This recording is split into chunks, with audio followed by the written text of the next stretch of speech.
What's going on? YouTube, listen up, young elder gang. This is Dr. Charles P. Winston at you with another banger. Please make sure you like, subscribe and share this video. Fam, I hope this video get at least 100,000 likes. In this video you will find history definitions, scripture information, and best of all what we Americans have been deprived of from the beginning, the truth. Keep in mind, this content used in this video is intended for entertainment, educational and informational purposes only. We will give you the total truth as we best understand it. Today, be sure to hit that like button, young elder gang. Hit that subscribe button if you're new to the channel. Hit that bell and don't forget to check back with us every day for new content. On December 7th, 1941, the morning dawned peacefully over Pearl Harbor, Hawaii. The sun rose gently over the calm waters, casting a golden glow across the harbor. It was a scene of tranquility, with the gentle lapping of waves and the distant calls of seabirds filling the air. For those stationed at Pearl Harbor, it seemed like any other Sunday, a day of rest and routine, far removed from the chaos unfolding in other parts of the world. Sailors and soldiers expected a quiet Sunday, far from the wars in Europe and Asia. Many were just beginning their day, some writing letters home, others enjoying breakfast or chatting with friends. The base buzzed with the ordinary sounds of military life, but there was no sense of urgency or fear. The men and women stationed there felt safe, protected by the vast Pacific Ocean and the might of the U.S. Navy. The U.S. Pacific Fleet's battleships gleamed in the sun, anchored in neat rows. These ships, symbols of American naval power, stood as silent guardians of the Pacific. Their steel hulls reflected the morning light, and their crews went about their duties, unaware that their world was about to change forever. America was not at war, and the sense of security was strong. Families lived on base, children played in the streets, and life moved at a peaceful pace. The threat of conflict seemed distant, something that happened to others in faraway lands. For most Americans, Pearl Harbor was a symbol of safety and strength, but beyond the horizon, a Japanese strike force was closing in, undetected. While the base slept, a meticulously planned attack was already in motion. The Japanese fleet had sailed thousands of miles across the Pacific, maintaining strict radio silence to avoid detection. Their approach was a masterstroke of secrecy and precision. 6 aircraft carriers carrying over 350 warplanes had reached their launch point. The decks of these carriers were crowded with bombers, torpedo planes and fighters, all prepared for a coordinated assault. Pilots received their final briefings, checking maps and reviewing their targets one last time. Their mission: cripple the American fleet. The goal was clear: deliver a devastating blow that would prevent the United States from interfering in Japan's expansion across the Pacific. The pilots, many of them young and resolute, climbed into their cockpits, ready to carry out their orders with unwavering determination. As the first Japanese planes took off, a radar operator spotted a massive blip, mistaken for incoming American bombers. The warning was dismissed. In those critical moments, a chance to sound the alarm was lost. The base remained unaware, its defenders unprepared for the storm about to break. At 7:55 a.m., the illusion of peace shattered. The first explosions ripped through the morning calm, sending shockwaves across the harbor. Alarms blared, and confusion spread as people scrambled to understand what was happening. Japanese planes roared over Pearl Harbor, their red insignia unmistakable. The sky filled with the thunder of engines and the whine of diving aircraft. For many on the ground, the sight was surreal. An attack on American soil was unthinkable. Bombs and torpedoes rained down on the battleships and airfields, catching everyone off guard. Explosions erupted across the harbor as ships and planes were hit in rapid succession. The air was filled with smoke, fire, and the sounds of destruction. The USS Arizona exploded in a fireball. The Oklahoma capsized, and chaos erupted across the base.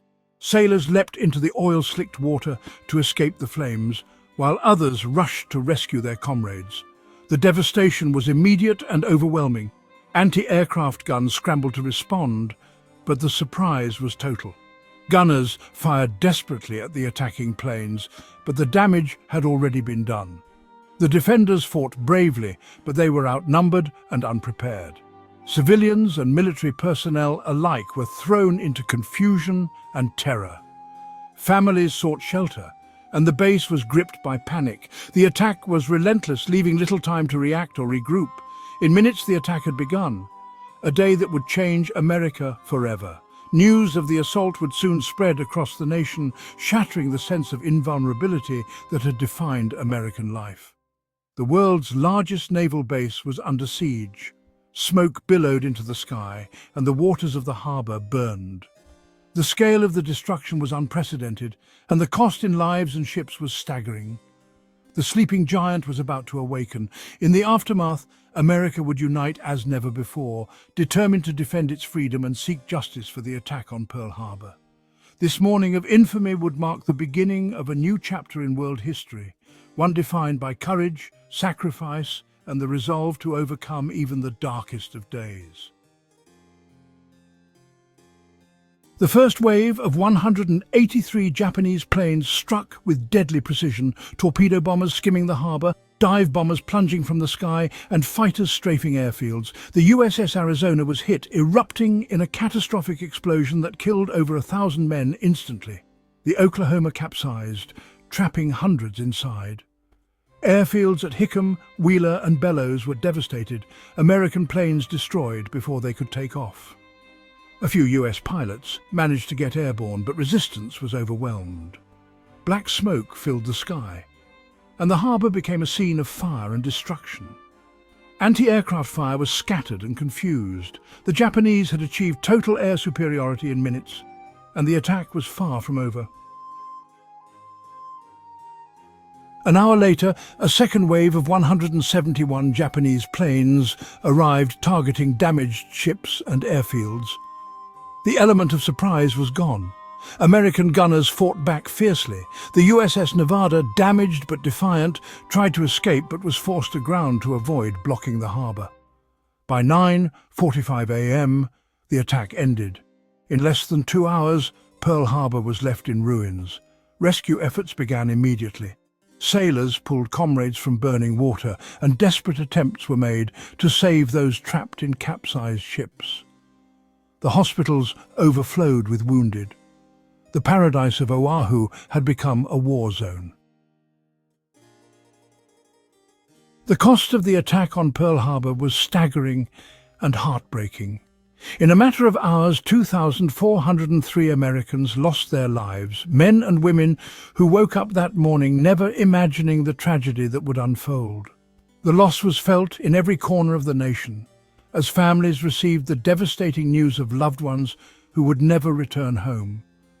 Nearly half of those killed perished on the USS Arizona alone, where a single catastrophic explosion sealed the fate of over 1,100 sailors and Marines, entombing them within the ship's twisted hull.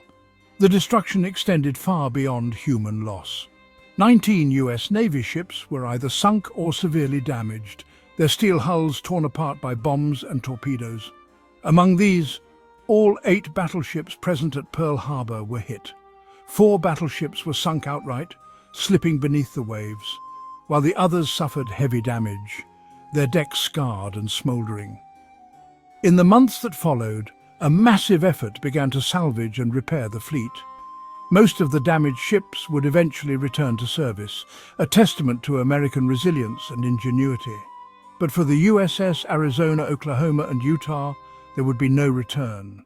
These ships were lost forever, their remains now solemn memorials to the lives sacrificed that day. The skies over Oahu were also left in ruins. Nearly 200 American aircraft were destroyed on the ground, their wings shattered and fuselages burned, leaving the island's air defenses crippled. Hangars and airfields were left in smouldering ruins, making it nearly impossible to mount an immediate aerial response to the attack. Yet, in the midst of this devastation, the Japanese missed their most vital targets, the American aircraft carriers. By chance, these powerful ships were at sea during the attack, escaping destruction and preserving a crucial element of America's naval strength. The base's vital oil reserves and repair facilities were also left untouched, allowing the Pacific Fleet to recover and regroup far more quickly than the Japanese had anticipated. In contrast, Japanese losses were relatively light, just 29 planes and 64 men. On the surface, it seemed a tactical victory for Japan, a blow that left the US reeling. But the attack failed in its most important objective. It did not break the spirit of the American people. Instead, it ignited a fierce determination to fight back. Across the country, Americans united in grief and resolve. Communities mourned together but also found strength in one another, vowing that such a tragedy would never happen again. President Roosevelt's Day of Infamy speech echoed through every home, inspiring millions to enlist, to work, and to support the war effort. The Japanese had awakened a sleeping giant, and the nation was now fully mobilized for war. The consequences of that morning would ripple across the globe, changing the course of history. America's entry into World War II would reshape alliances, strategies, and the very fate of nations. Though battered and bruised, the Pacific Fleet was not broken.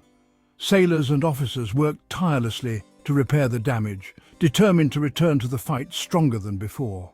America's response would be swift and powerful, forging new alliances and building the military might that would eventually help turn the tide of the war.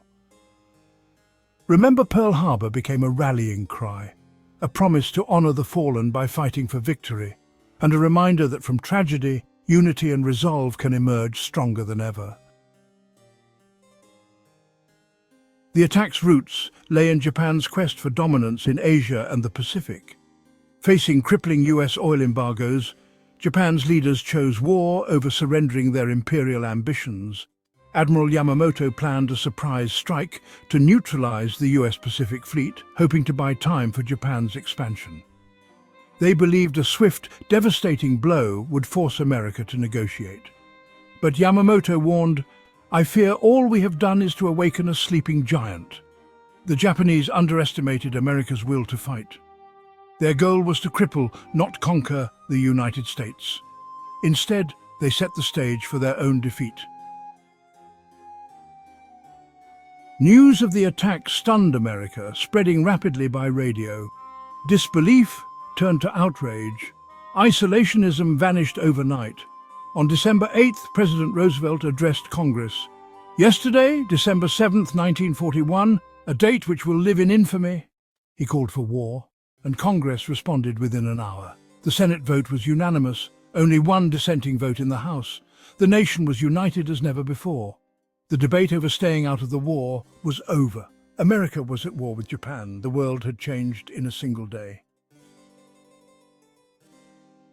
Days later, Germany and Italy declared war on the United States, drawing America into a global conflict. The attack on Pearl Harbor galvanized the nation. Recruiting stations overflowed with volunteers.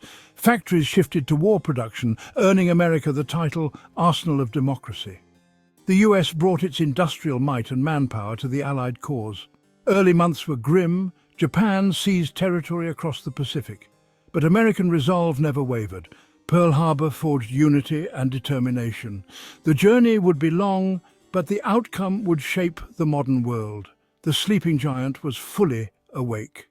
The war effort mobilized every American. On the battlefield, where soldiers faced unimaginable challenges and fought bravely in distant lands, young men and women answered the call to serve, leaving behind families and the comfort of home to defend freedom and democracy. The military grew rapidly, with millions donning uniforms and training for combat, while the nation watched anxiously for news from the front lines. And at home, citizens bought war bonds to fund the fight, turning their savings into support for the troops. Rationing became a daily reality. Families carefully managed limited supplies of sugar, meat and gasoline, learning to make do with less. People waited in long lines for scarce goods, united by a sense of shared purpose and sacrifice, and collected scrap for the military. Children and adults alike scoured neighborhoods for metal, rubber and other materials vital to the war machine. Victory gardens sprang up in backyards and empty lots, as Americans grew their own vegetables to ease food shortages and support the troops overseas. Community gardening became a symbol of resilience and hope, and use it up, wear it out became a way of life. Every scrap was saved, every item reused. Women entered the workforce in record numbers. Rosie the Riveter became an icon, representing the strength and determination of millions. Their labour built the ships and planes that powered the Allied victory, transforming factories and changing the role of women in society forever. But unity had a dark side. Over 120,000 Japanese Americans were forced into internment camps, losing their homes, businesses, and freedom. Families were uprooted and sent to remote camps, surrounded by barbed wire and guarded by soldiers. It was a grave injustice born of fear and prejudice, a stark reminder that even in times of unity, America struggled with its ideals. The home front was a place of sacrifice, resilience, and also painful lessons and transformation. The war changed American society forever, shaping new roles, forging new bonds, and testing the nation's character. The nation was tested and rose to the challenge. Pearl Harbor's legacy was a united, determined America, forever changed by the sacrifices and triumphs of World War II. Today, Pearl Harbor is a place of remembrance and reflection. The USS Arizona Memorial honors the fallen and reminds us of the cost of unpreparedness. Remember, Pearl Harbor became a rallying cry, a lesson in vigilance and sacrifice. The attack ended American isolationism and launched the nation into global leadership. America helped build a new world order, committed to collective security. Pearl Harbor's story is one of tragedy, heroism, and resilience. By remembering, we honor those who served and sacrificed. The legacy endures, a day that changed America and the world forever.